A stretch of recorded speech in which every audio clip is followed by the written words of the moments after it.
Xanlıqlar dövründə mədəniyyət. Elm və təhsilə başlayırıq.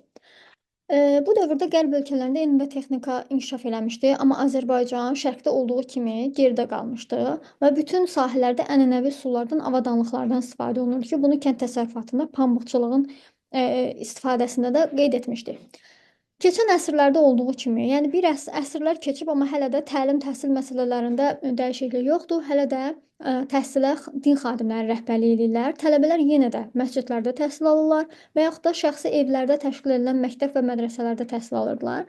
Uşaqlar burada əvvəlcə ana dilində, sonra da ərəb, fars dillərində təhsil alırdılar və əlifbanı tam öyrənəndən sonra Quranı əzbərləyirlər. Yəni bir növ hafizlik öyrənirlər deyə bilərik. Təhsil ocaqlarında əsasən ilahiyyat dərsi daha geniş təşkil olunsa da, bəzən təbiət elmləri də keçirilirdi. Və belə məktəblər orada dərs deyən müəllimlərin adı ilə adlandırılır ki, Şuşada Molla Pənah Vaqif məktəbi, Qazaxda Molla Vəli Vidadi məktəbi onların adı ilə yaranmışdı və çox məşhur idi. Məktəblərdə adətən bir müəllim olurdu. Uşaqlar 6 yaşından məktəbə gedirdi. Məktəbdə şagirdlər yerdə həsir üstündə otururdular və 6-8 saat ərzində orada dərs keçirdilər. Qurani-Kərim əsas dərs vəsaiti idi. Yoxsulların öz uşaqlarına təhsil vermə imkanı yox idi.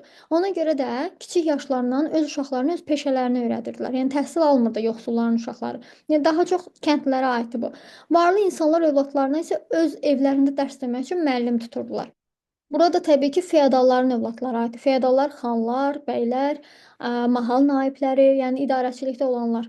Ali tədris ocağı kimi mədrəsə fəaliyyət göstərir. Yəni müasir universitetlər o dövrdə mədrəsə idi. Və burada tələbələr həm dini, həm də dünyəvi təhsil alırlar. Yəni bir tık əvvəl aldıqları təhsildən, ibtidai təhsildən artıq bir addım daha yüksək təhsil alırlar.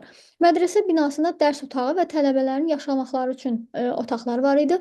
Tələbələr əsas vaxtlarını gözəl xəttə, yəni hüsnü xəttə sahib olmaq üçün sərf edirlər. Hüsnü xətt dərsləri keçirdilər. Mədrəsə vəqf torpaqlarından gələn gəlir hesabına saxlanılırdı. Mədrəsələri bitirənlərə də xüsusi şəhadətnamə verirdilər. Bu hal-hazırda da necə ki, universitet bitirəndə diplom alırlar. Burada da mədrəsə universitet rol oynayır və onu bitirənlərə xüsusi vəsiqə şəhadətnamə verilirdi. Ərdəbildə Şeyx Səfi kitabxanası var idi ki, bu kitabxana 18-ci əsrdə də hələ də öz şöhrətini qoruyub saxlamışdı və bu kitabxanadan tələbələr xüsusi istifadə edirdilər. 18-ci əsrdə Azərbaycanda elm sahəsində elə də ciddi bir dəyişiklik baş verməmişdi. Dövrün coğrafiyaşünasları Hacı Zeynalabdin Şirvani və onun kiçik qardaşı Hacı Məhəmməd Əli Şirvani, tarixçi Əbdülrəzzaq bəy o dövrdə tanınmış elm xadimləri idi. Hacı Zeynalabdin Şirvani qeyd etdik ki, coğrafiyaçı idi. O 18-ci əsrin sonu, 19-cu əsrin əvvəllərində 40 il səyahət etmiş, Asiya, Avropa və Afrika qitələrini, Hind və Atlantik okeanlarını gəzib dolanmışdı. Səyahət bağı və səyahət gülzarı əsərlərində gəzdiyi ölkələrin coğrafiyası, tarixi, etnoqrafiyası, arxitekturası, ədəbiyyatı və görkəmli ictimai xadimləri barədə ətraflı məlumat vermişdi. Tarixçi Əbdülrəzzaq bəy Dünguli idi. O, Qacarlar dövlətinin hökmdarı Fətəli Şah dövründən bəhs edən Məasiri Sultaniyə, Sultan Abidələr əsərini yazmışdı. Bu əsərdə 18-ci əsrin sonu, 19-cu əsrin ilk 10 illiklərində Azərbaycanda baş verən hadisələrdən bəhs olunurdu ki, həmçinin Qarabağ, Gəncə, Şəki, Quba, Bakı, Lənkəran xanlıqları haqqında da qiymətli məlumatlar yazılmışdı. Yəni təkcə Cənubi Azərbaycanda Qacarlar dövləti haqqında yox, eləcə də Şimali Azərbaycan xanlıqları haqqında da məlumat vermişdi. Hacı Çələbi xanın, yəni Şəki xanın hakimiyyət dövründə baş verən hadisələr haqqında Şəkili şair Nəbi tarixi məsnəvi yazmışdı. Azərbaycan alimləri ərəb dilində də bütün müsəlman aləmində yüksək qiymətləndirilən əsərlər yaradırdılar. Və 18-ci əsrin sonunda Dəməşq və Hələbin təhsil ocaqlarında 5 nəfər Dərbəndli alim ilahiyyatdan və müsəlman hüququndan dərs deyirdi. Ədəbiyyat 17-18-ci əsrlərdə Azərbaycan ədəbiyyatı şifahi xalq yaradıcılığının əsasən də aşıq nümayəndələrinin əsərlərinin təsiri altında idi. Yəni bu daha çox ön plandaydı. Bununla yanaşı Azərbaycan poeziyasında realizmə keçid dövrünün əsası qoyulur. Yəni realizmə keçid qoymaq, realist əsərlər yazılırdı. Romantizmdən uzaqlaşmışdılar. Artıq real gündəmdə olan problemləri öz əsərlərində, öz şeirlərində əks etdirirdilər. Buna realizm deyilir. Bu dövrdə poeziyada Füzuli ənənələri hələ də güclü idi, amma bu cazibədən çıxmaq cəhdləri Sahib Təbrizi, Qövsü Təbrizi kimi sənətkarların yaradıcılığında özünü biruzə verir. Füzuli də romantik yazan bir şairi olub, yazar olub yəni və artıq burada realizmə keçid olurdu. Molla Vəli Vidadi və Molla Pənah Vaqif kimi sənətkarlar sadə canlı dildə əsərlər yazırdılar ki, bu da onları xalqa daha da yaxınlaşdırırdı. Çünki xalqın problemlərini özləri əsərlərində əks etdirirdi. Vaqif dövrün görkəmli siyasi xadimi olmuşdu. Yəni o Qarabağ xanlığında vəzir olmuşdu. 18-ci əsr Azərbaycan ədəbiyyatında orta əsrlərin son yeni dövrün isə başlanğıc mərhələsi kimi onun əsərləri keçid xarakteri daşıyır. Yəni onun əsərləri orta əsrdən yeni dövrə keçid dövrü hesab olunur. Molla Pənah Vaqif gözəl lirik şeirlər yazmaqla yanaşı, yaxından bağlı olduğu feodal cəmiyyətindəki eybəcərlikləri də ifşa etmişdi. Buna realizm dedik. İctimai siyasi mövzulara müraciət edən şair Ağa Məsih Şirvani Şahnamə adlı poemasında Qubalı Fətəli xanın Azərbaycan torpaqlarını birləşdirmək siyasətini təsvir etmişdi. Şəki xan Hüseyn xan müştaq təxəllüsü ilə əsərlər yazırdı və maarifin inkişafına diqqət ayırırdı, şairlərin də qayğısına qalırdı. Və o dövrün görkəmli şairi Molla Vəli Vidadi ilə dost olmuşdu ki, onların dostluğunu Vidadi özünün Müsibətnamə əsərində əks etdirmişdi. Yəni bu əsərdə Müştaqın simasına, yəni Hüseyn xanın simasında Vidadi ədalətli və vicdanlı hökmdar haqqında arzularını əks etdirmişdi. Yəni ki, onun arzusunda olan hökmdar necə olmalısa, bunu Hüseyn xanın nümunəsində əsərində vermişdi. Şakir Şirvani Əhval-i Şirvan poemasında Nadir Şahın dövründə Şirvanda baş verən hadisələri obrazlı şəkildə təsvir eləmiş və xalqın Nadir Şahın hücumlarına qarşı mübarizəsinə tərənnüm etmişdi. Dövrün hökmdarlarını ədalətli olmağa çağırmışdı. Yəni ki, burada Şirvanda baş verən üsyanlardan bəhs edir ki, üsyanlar baş verirdi. Nadir Şah da onların üzərinə hücuma keçib üsyanları yatırmağa çalışırdı. Bunu Şakir Şirvani Əhval Şirvan poemasına əks etdirib. Aşıq poeziyası 16-cı əsrdən artıq yenə də ön pillədədir və burada onun nümayəndəsi Xəstə Qasımın yaradıcılığı xüsusilə əks olunur ki, xalqın ümid və arzularını Xəstə Qasım ifadə edirdi. Onun şeirlərində insanla bağlı məhəbbət motivləri və qadın gözəlliyi tərənnüm olunurdu. Ümumiyyətlə aşıq yaradıcılığında təbiət və qadın gözəlliklərinə xüsusi yer verilib. O ictimai bərabərsizlikdən, sadə insanların ağır güzəranından bəhs edən şeirlər də yazmışdı.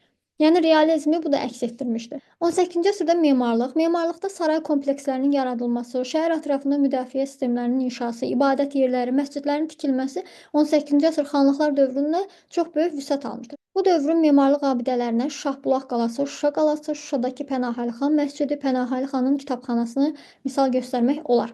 Həmin dövrə aid olan başqa bir qiymətli memarlıq abidəsi Şəki qalasının içərisində, yəni daxilində tikilmiş xan sarayıdır ki, Hacı Çələbi xanın nəvəsi Hüseyn xanın dövründə tikilmişdi.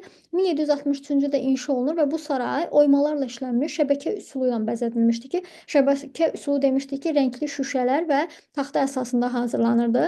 Sarayın üzərində memarın adı Usta Abbasqulu yazılmışdır. Qala divarlarla əhatə olunan 2 mərtəbəli xan sarayı 6 otaqdan 4 dəhlizdən 2 güzgülü eyvandan ibarət edir. Bu bir növ xan sarayı xanların yayda istirahət edəcəyi bir saray idi. Və bu binanın baş fasadı dünyada analoqu olmayan xırda həndəsi fiqurlara bölünmüş ağac parçalarının arasına müxtəlif rəngli şüşələr yerləşdirilmiş şəbəkə, pəncərə və qapılardan ibarət idi.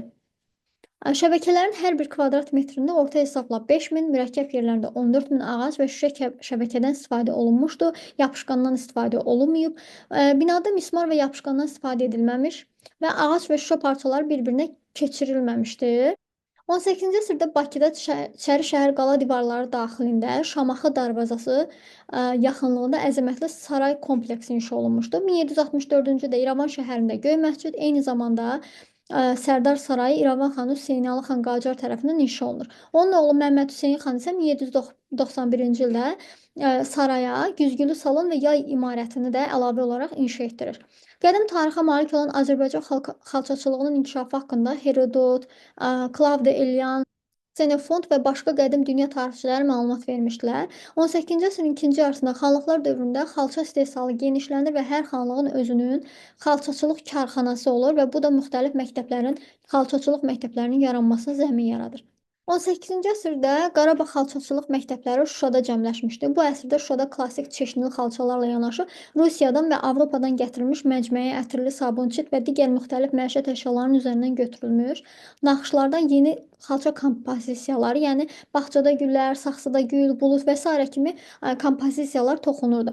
Qarabağ xalçalarının renk boya palitrası olduqca zəngin olmuşdu. Bunu İrəvan xanlığında demişdik. Bu palitra Qarabağ təbiətinin bütün rənglərinin ən zərif çalarlar özündə əks etdirirdi. Orta əsrlərdən etibarən burada rənglər müxtəlif bitkilərlə yanaşı cürbəcür həşəratlardan da alınırdı. Onların içərisində qırmızı rəngi almaq üçün ən geniş yayılmış heyvan, yəni həşərat, köçənil idi. Xalq arasında ona qırmızı böcəyi, qurd qırmızısı, palıd cücüsü də deyilir. Naxçıvan xanlığında deməli, vaxtilə evlərdə palaz, kilim, sumaq, vərniş, şəddə, ə, zilli və cecim kimi xalça növləri toxunub xalça toxuma sənəti inkişaf etdirilib. Azərbaycan mədəniyyəti bilirik ki, Təbrizdə də yüksək inkişaf etmişdi ki, burada da xalçalar hazırlanırdı. Həmçinin Quba, Şəki xalları və xalçaları bu gün də, indinin özündə də öz dəyərini qoruyub saxlayır.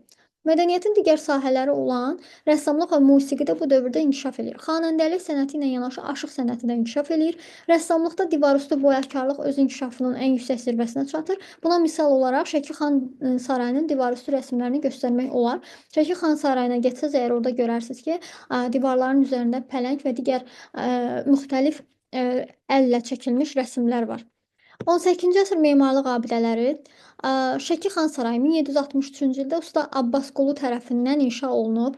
İrəvanda Göy məscid 1764-cü ildə inşa olunub. İrəvanda Sərdar sarayı memarı usta Mirzə Cəfər olmuşdu. İrəvanda Sərdar sarayının güzgülü salonu bu da 1791-ci ildə inşa olunmuşdu.